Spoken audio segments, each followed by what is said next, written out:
Welcome back to this next video, and in this video we are going to talk about the gene therapy, which is actually a new era of the medicine. Before going into the gene therapy, let us discuss generally about the therapy and the different type of the therapies that are available for the treatment of different kind of the diseases. This term therapy, it comes from the Latin therapia, and it literally means curing or healing. And therapy is actually the attempted remediation of a health problem, usually following a diagnosis. So once you have diagnosed a particular condition, this therapy is actually attempting to remediate that particular health problem, to solve that particular health problem. Now, in the field of the medical sciences, this term therapy, it is actually used synonymous with the treatment. So the therapy and the treatment, they are actually one in the same thing. Among the psychologists or the other mental health professionals, this term therapy, it may refers to the psychotherapy or the talking therapy. So in the among the psychologists or the other mental health problems, when they are using these psychotic drugs, or when they are using these talking therapy sessions, that may also refer to the therapy. Now, different form of the therapies that are available for the treatment of different diseases. One of the most traditional form of the therapy, that is known as the plant-based therapy. And this plant-based therapy, known as the herbal medicine or the phytomedicine, sometimes also known as the phytotherapy, that actually describe the use of the unrefined plant extracts for the treatment of a particular disease. So you are using different kind of the extracts, and in those particular extracts, they are usually meant for the treatment of a particular condition. Now, one of the important thing to keep in mind about these plant-based therapy is that they are usually pseudo-scientific in nature. By that I mean that the plant extract that has been prescribed for the treatment of a particular disease condition, they are not scientifically proven most of the time. And these particular herbal medicines, as they are pseudo-scientific in nature, that means that they are unproven medicine that have not been standardized using the scientific protocols or the scientific methodology. So the use of these unrefined plant extracts for the treatment of a different disease condition, that is known as the plant-based therapy or the phytotherapy. If I give you some of the examples from the plant-based therapy, one of the important example is the gum of the particular tree known as the Acacia nilotica, which is locally known as the kicker, and this is actually the tree of the Acacia nilotica. And this particular tree is producing a gum which is known as the bubble gum, shown over here, and this gum is used for the treatment of the diarrhea. So this is one of the famous example in our area for the treatment of the diarrhea. Another important example of the plant-based therapy is the gum of the Acacia modesta, a different species from the same family.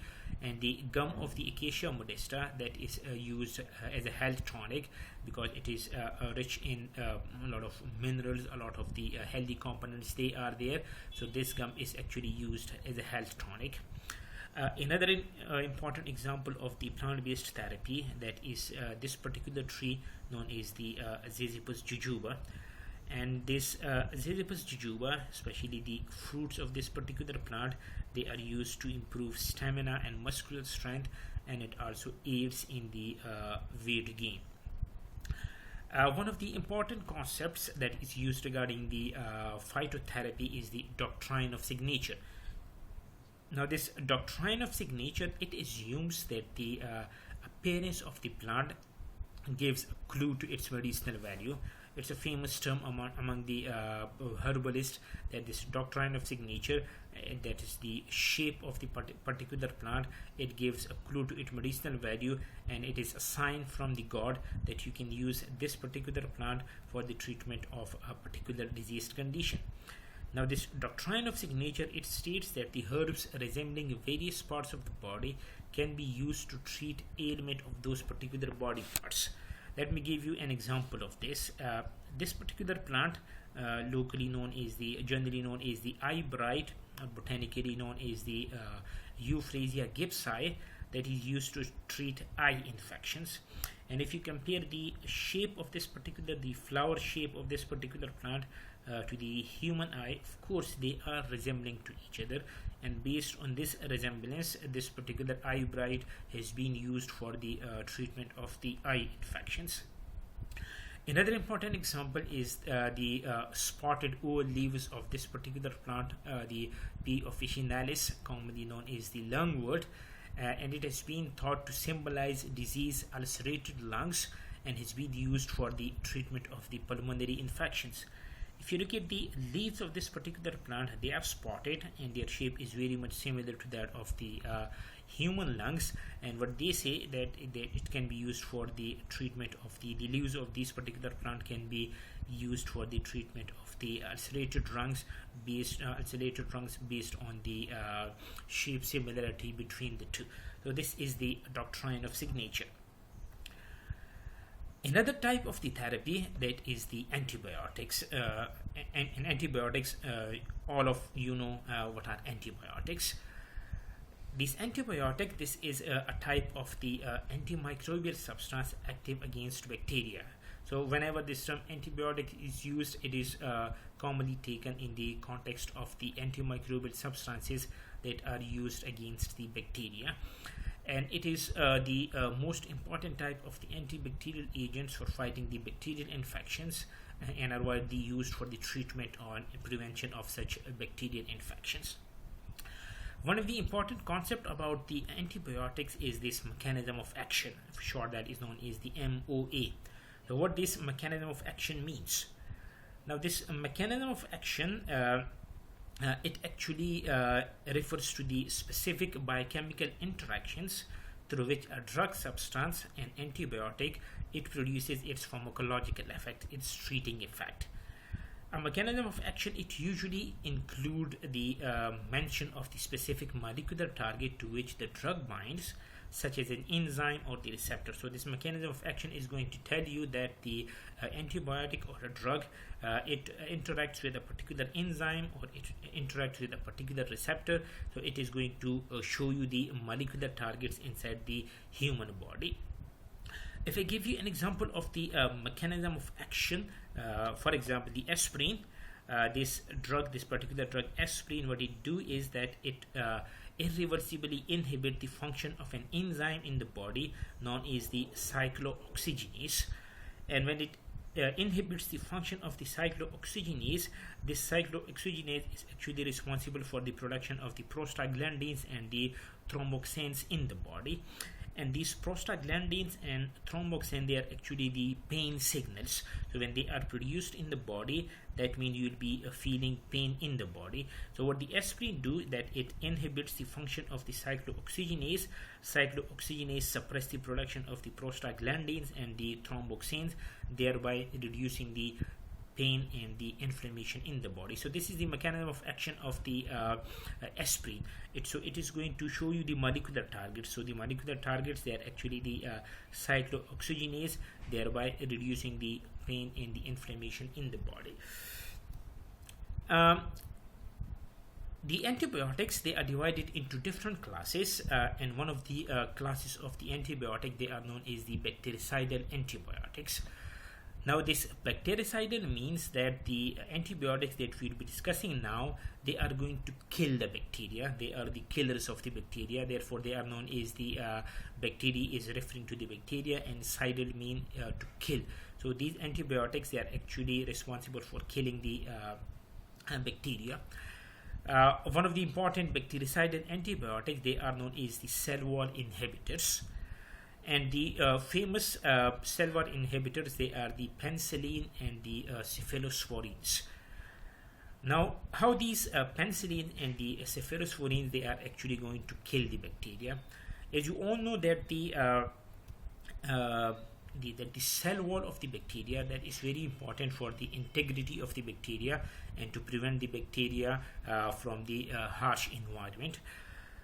If you look at the structure of the cell wall of the bacteria, it is made up of repeating units of the sugars, like this one is known as the NAG, the N-acetyl glucosamine. This one is known as the N-acetyl muramic acid. So they are going to combine with each other to give you a glycan structure. This is the peptidoglycan, and if you look at the term peptidoglycan, it is made up of two terms. One is referring to the peptido, means the peptides, and the other one is the glycan. So this is the glycan part. The NAG and the NAM, when they combine with each other, like in this particular format, this is the glycan part. We've got the N-acetyl glucosamine and the N-acetyl muramic acid. The other important part of the bacterial cell wall, that is the this one, the peptido part, and it is actually made up of the different amino acids. Like if you look at this one, a tetrapeptide made up of 4 amino acids: the L-alanine, the glutamine, the lysine, and the alanine. What these peptides do is that they are going to link this one is the NAG, NAM, this is one glycan unit, this is another glycan unit, this is another glycan unit, and these glycan unit, they are actually connected to each other by this tetrapeptide cross-linking. This means that this linking of the tetrapeptide, that is providing an integrity, structured stability to the peptidoglycan. What these penicillin do is that they are going to inhibit this tetrapeptide cross-linking. This tetrapeptide cross-linking is actually carried out by an enzyme which is known as the transpeptidase enzyme. This transpeptidase enzyme is also known as the penicillin binding protein. So what the penicillin do is that the penicillin are going to bind to these transpeptidase to a specific serine residues present in the active site of the transpeptidase. So the penicillin and the cephalosporins, they are going to interact with a serine residues which is present in the active site of the transpeptidase, and once they do it, this means that you will not be able to go for this this tetrapeptide cross-linking, and you will be having a very weak kind of the peptidoglycan. And when the cell wall, that is the peptidoglycan, is weak, that means the cell wall will be weak, so the bacteria will not be able to survive then. So and this reaction is reversible. The attachment of the penicillin and the cephalosporin to the serine residues, this reaction is actually irreversible, so the growth of the bacterial cell wall is inhibited. If I give you some of the important example of the penicillins, they are the penicillin G, the methicillin, and the ampicillin. This is the structure of the penicillin, and this particular folding structure, if you look at this one, this particular folding structure is known as the beta-lactam ring, and it is actually this beta-lactam ring which interacts with the serine residues with the transpeptidase, thereby killing the bacteria. So the cell wall inhibitors, the penicillin and the cephalosporins, they are actually responsible for killing the bacteria by inhibiting the function of the transpeptidase enzyme. Another important bactericidal antibiotics, they are the cell membrane inhibitors. Now these cell membrane inhibitors, one of the important class of the antibiotics, they are known as polymyxins, which are the cell membrane inhibitors. Now what these cell membrane inhibitors do is they are going to bind to the lipopolysaccharide in the outer membrane of the gram-negative bacteria and disrupt both the outer and the inner membrane. If you compare the cell wall of the gram-positive and the gram-negative bacteria, the gram-negative bacteria, they have got this extra layer outside the peptidoglycan layer, which is known as the lipopolysaccharide layer, and you can see that over here, this lipopolysaccharide layer that is present over here. So this is an extra membrane layer that is present in the gram-negative bacteria, but that is absent in the gram-positive bacteria. So what the polymyxins do is they are going to bind to the this outer membrane, the lipopolysaccharide membrane. This outer membrane, you can see over here, this outer membrane, it actually have got this lipopolysaccharide layer, and this lipopolysaccharide layer is also known as the endotoxin, and it provides the pathogenic properties to these gram-negative bacteria. What the polymyxin do is they are going to bind to these LPS, these lipopolysaccharide layer, thereby disrupting the structure of the outer membrane. So when they disrupt the outer membrane, it means they can actually enter into the cell and thereby disintegrating the cell membrane of the bacteria, thereby killing them.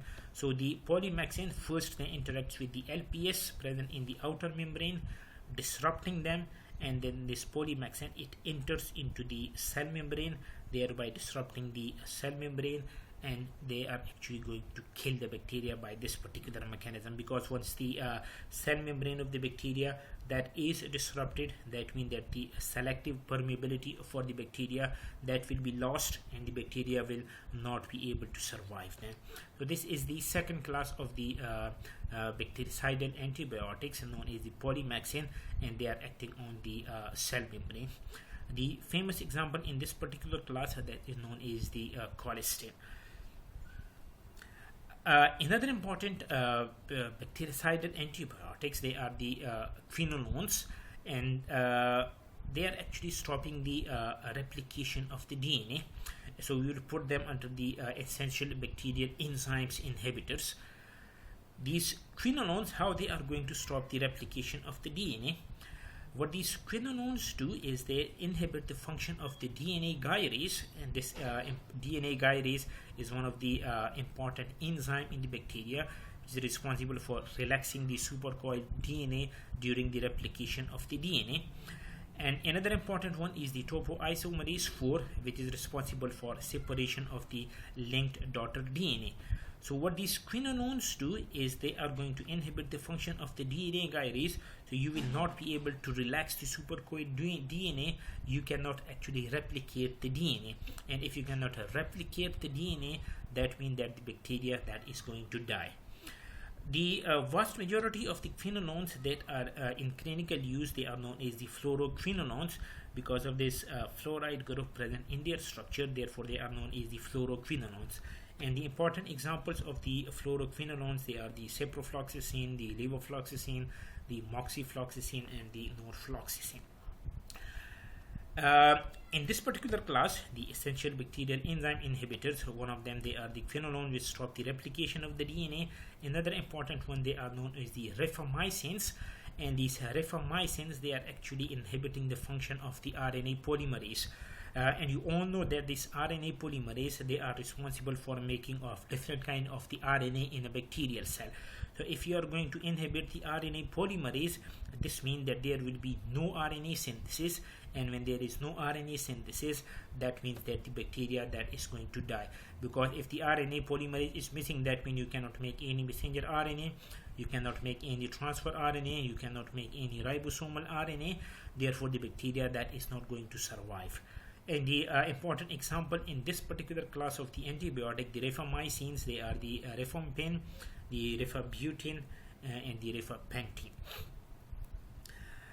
Another class of the antibiotic, they are the bacteriostatic antibiotics. Now these are bacteriostatic. That means they are not going to kill the bacteria, but that is going to stop their growth and stop their cell division. Therefore they are bacteriostatic. They are going to halt the growth of the bacteria. One of the important example in this particular class, they are known as the protein synthesis inhibitors. And as the name indicates, these kind of the antibiotic, they are going to stop the protein synthesis in the bacterial cell.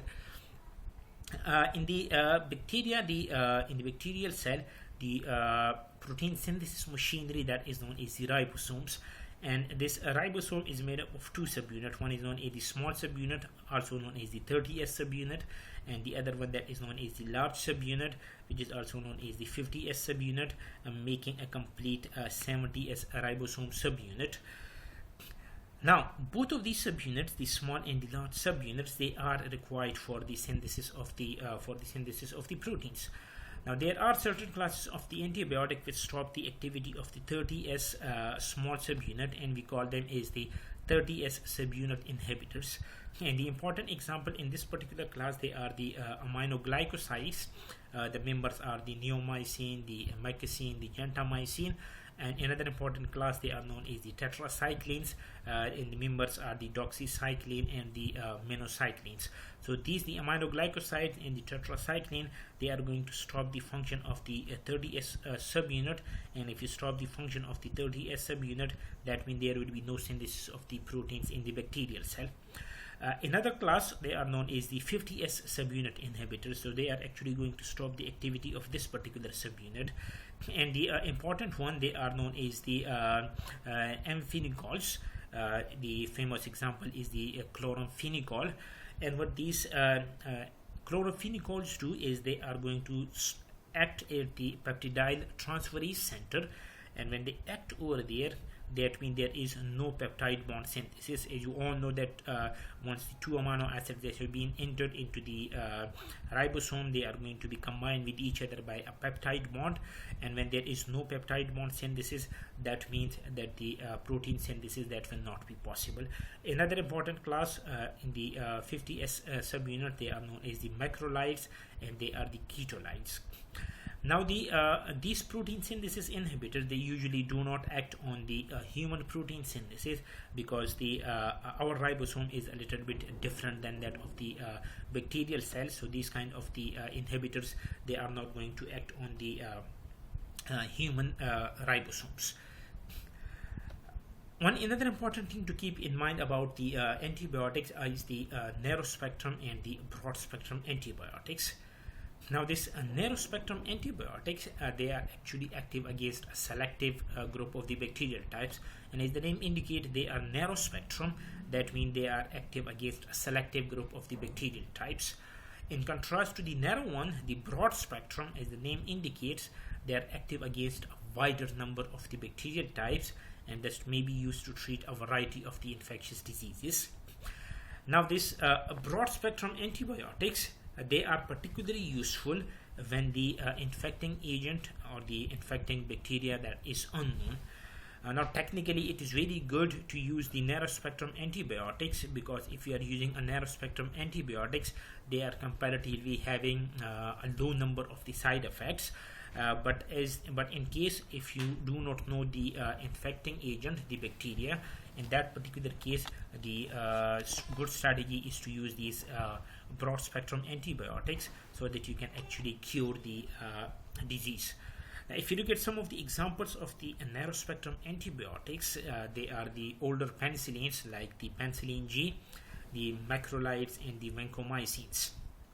If you talk about the examples of the broad spectrum antibiotics, they are the aminoglycosides that we just discussed, the second or third generation cephalosporins, the quinolones, and some of the synthetic penicillins. So we have discussed functions of the quinolones and the aminoglycosides and the penicillin G in a great detail. So this is how you differentiate between the narrow spectrum and the broad spectrum antibiotics.